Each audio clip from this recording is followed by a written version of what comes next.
AMD's RX 460 finalizes the company's Polaris lineup, this time with Polaris 11, the lower-end GPU.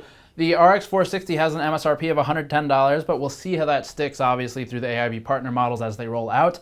This is not a reference card, so there will only be partner models, and we don't know what the 4 and 2 GB prices will shake out to be just yet. But $110 is the recommended price from AMD. The card we're testing is the Sapphire RX 460 Nitro, and it is pre-overclocked. We'll talk about that in a moment. In terms of testing, we've added Overwatch and Dota 2 to our test bench specifically for this card.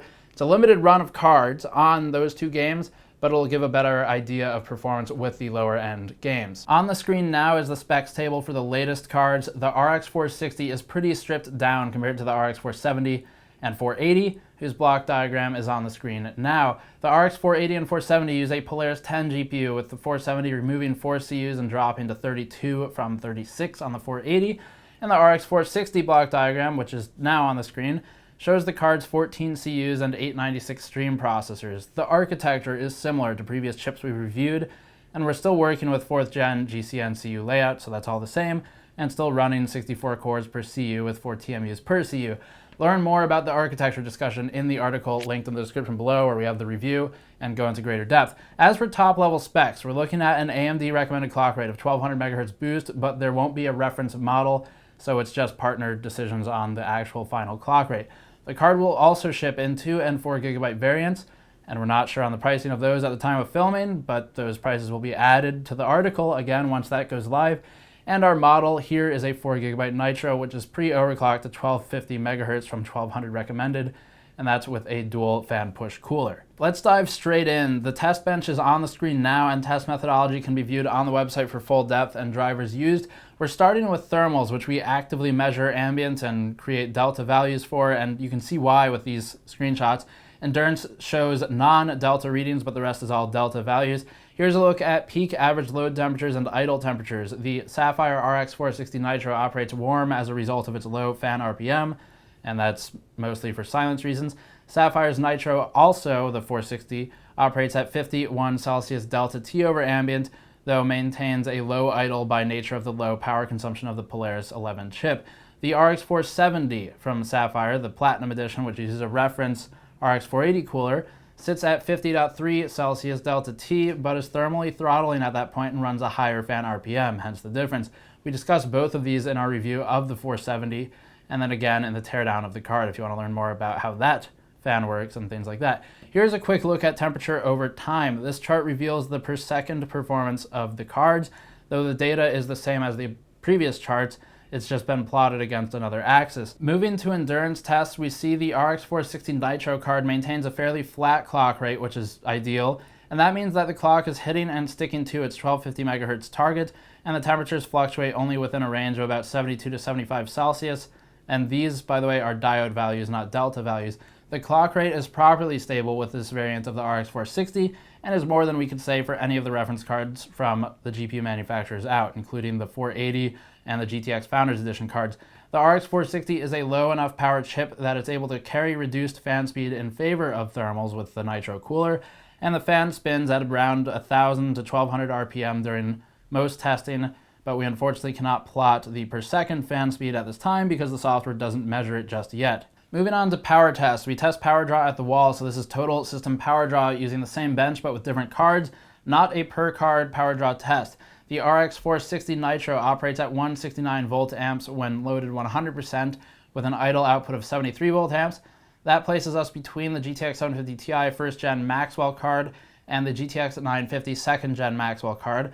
The RX 460 operates well below the RX 470's system's power draw, by the way, at 222 volt amps. Versus, again, the 460s of 169 volt amps. Moving on to game benchmarking, again, the methodology is in the description below, and that's where you'll find driver information, things like that. We did have some driver issues with some of the latest AMD updates, 16.7.3 particularly, and 16.8.1 also was not free of issues, but we'll talk about that towards the end. Overwatch is an interesting title to benchmark, mostly because it's got some quirks in its graphics menu. Restarting the game will occasionally reset some of the settings, not sure what triggers that, and the game also does not equally apply its preset graphics across all advanced settings for all hardware configurations.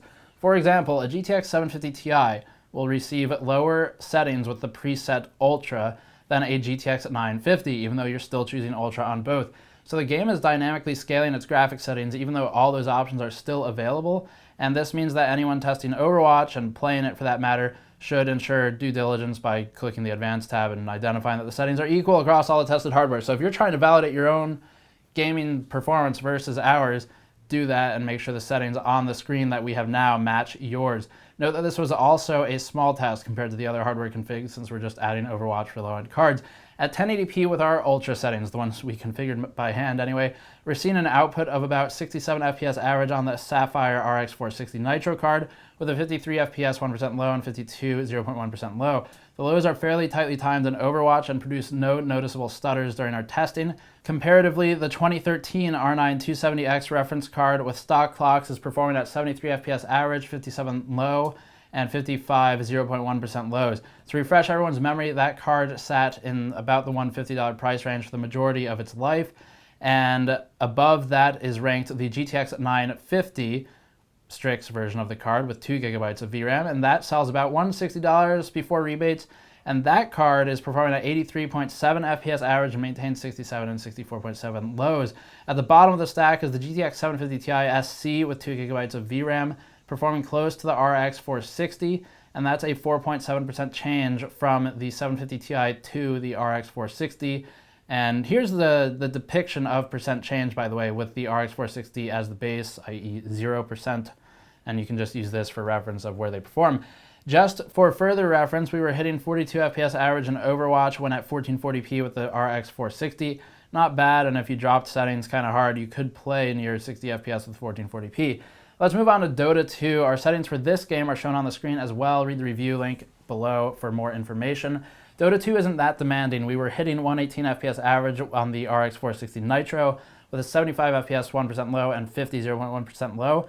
For comparison, the R9 270X performed about equally at 120.7 FPS average and about the same lows. The GTX 950 Strix operates at 145.7 average with a consistently lower 1% low, though negligible to actual gameplay, and nearly a 54 FPS 0.1% low. The bottom of the stack, again, contains the GTX 750 Ti, which is about $100 these days, and that's at 109 FPS average, and plants the RX 460 8% ahead of the GTX 750 Ti old to new.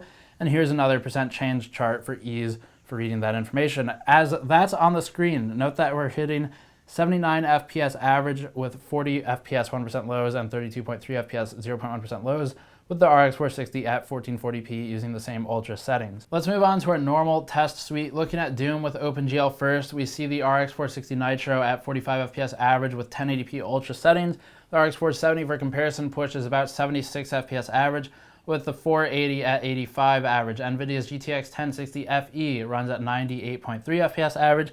And let's look now at how Vulkan impacts that performance. With Vulkan enabled, we're operating at 56.8 FPS average on the RX 460, and it was playable before, but is now more fluid with a 12 FPS gain, and the RX 470 and 480 are outpacing a stock GTX 1060 reference card. You can view our 470 and 1060 reviews if these numbers interest you.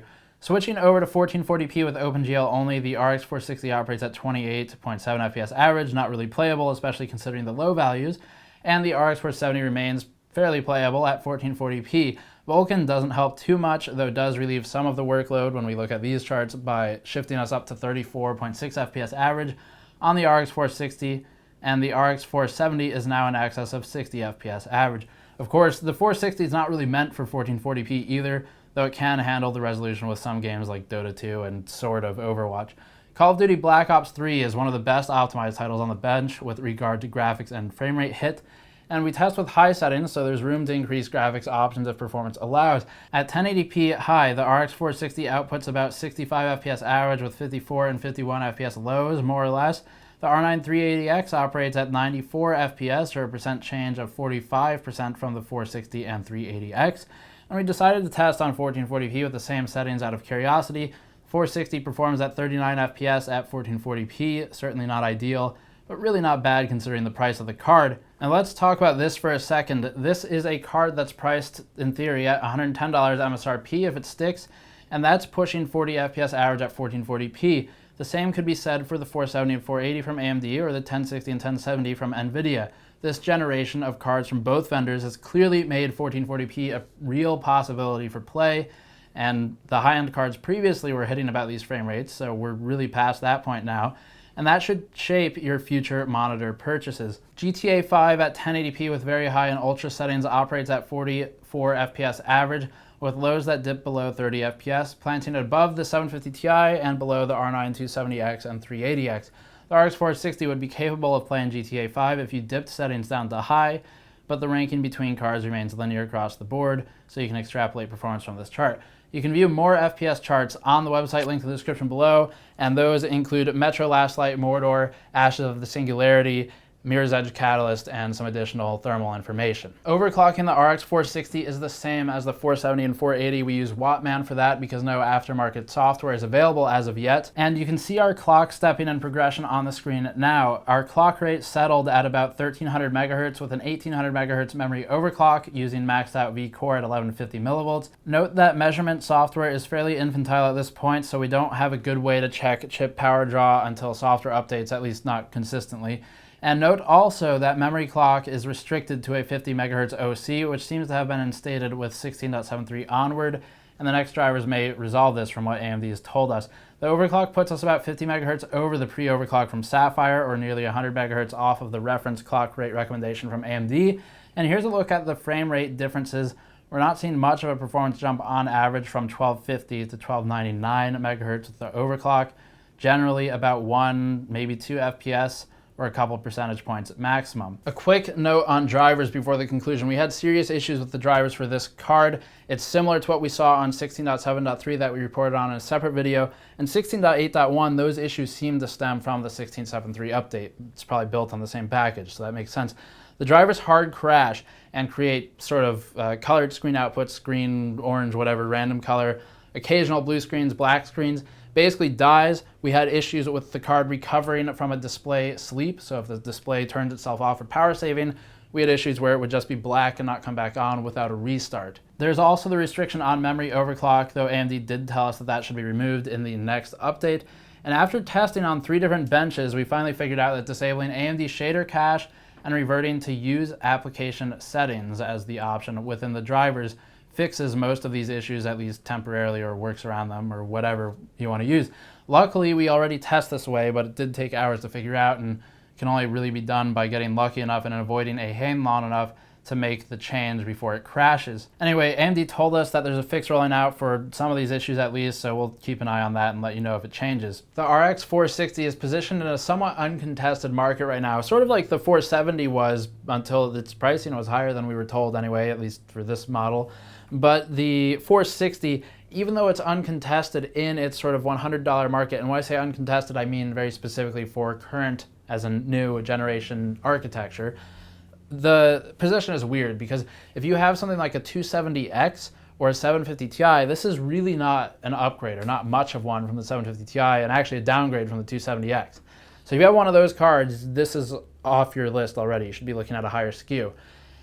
What it's really targeted toward is something like a new system build where you don't have anything, you're not upgrading, and that makes the RX 460 tougher to justify than the RX 470, 480, and GTX 1060 cards on average. It's an underperformer by design. The Polaris 11 chip is pretty weak. It's about 2.2 teraflops, and it's even beaten by 2GB GTX 950s as the 4GB VRAM will commonly choke on ROPs or cores or something else before choking on its memory capacity. The GTX 950 is priced a bit higher than the RX 460 MSRP, though board partners will be all over the map as usual, so we will really just have to wait and see how the pricing shakes out. Ultimately, Polaris 11 is sort of meant to be a laptop chip. That's something we've talked about a bit now, and it makes more sense in something like a notebook where you can't have the higher power draw of some of the other chips, and it's not producing as much heat, so the thermal solution is not as difficult to design. So it kind of makes sense maybe there, but we'll test that once it's in laptops if we get one. As a video card, the performance isn't really that acceptable to me, especially with the driver issues we encountered, though those will probably be fixed, so I would maybe scrub that a little bit and see how it comes out in our future update videos. But as a video card standalone, in a vacuum of drivers that are a non-issue, It still makes more sense to get an RX 470 if you can afford it and it's less than $200.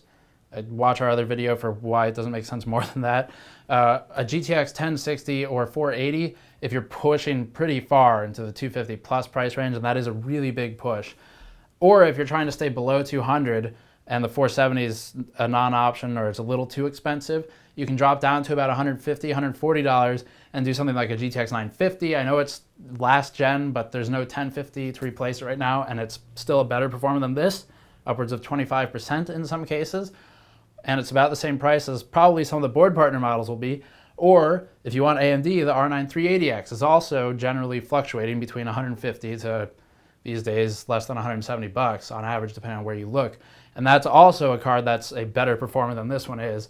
So both of those, even though they're last gen, it's not really that old of an architecture. It's still fairly new, and they're better performers, and they're not far in price, and they'll be in stock. So that's where I would push most users. If you're on a really strict budget, maybe this can work. If you really can't stretch the extra $20, $30, whatever it may be, for something better. But I would try to do that, honestly, depending on what you're doing. So we'll see where board partners shake out with their prices. Recommendations $110. I'm assuming some of the 4 GB models will be encroaching on $150 territory, but article in the description below for the actual final prices. When we do have those, we'll update there.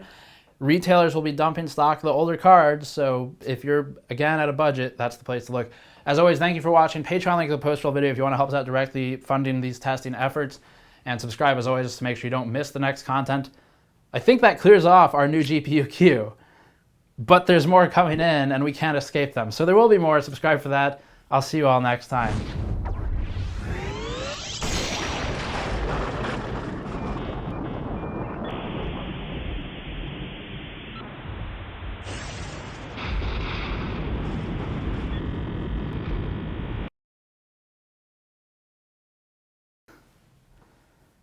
Do you think if I push this?